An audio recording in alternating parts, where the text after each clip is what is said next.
भारत में पिछले कुछ सालों से समलैंगिक विवाह और उससे जुड़े मुद्दों पर बहस होती आई है, लेकिन आज तक समलैंगिक विवाह पर कोई ठोस फैसला नहीं लिया जा सका, क्योंकि इस बात को कानून भले ही मान ले, लेकिन फिलहाल समाज इस तरह के संबंध को कभी भी मानने को राजी नहीं है, और यही सत्य है।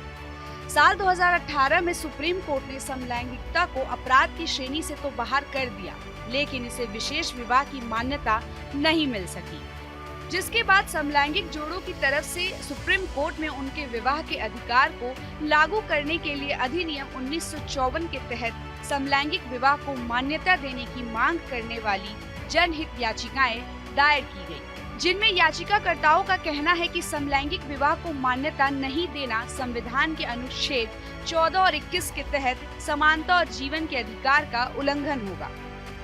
जिसके बाद 25 नवंबर 2022 को सुप्रीम कोर्ट ने केंद्र सरकार से इस मामले पर जवाब मांगा था। इस पर केंद्र सरकार ने सुप्रीम कोर्ट में समलैंगिक विवाह को मान्यता देने वाली याचिका पर एक हलफनामा दाखिल किया है, जिसमें केंद्र ने समलैंगिक विवाह को मान्यता दिए जाने का विरोध किया है। सरकार ने कहा, समान सेक्स संबंध की तुलना भारतीय परिवार की पति पत्नी से पैदा हुए बच्चों के कॉन्सेप्ट से नहीं की जा सकती। अपने 56 पेज के हलफनामे में सरकार ने कहा है कि कानून में उल्लेख के मुताबिक भी समलैंगिक विवाह को मान्यता नहीं दी जा सकती, क्योंकि उसमें पति और पत्नी की परिभाषा जैविक तौर पर दी गई है।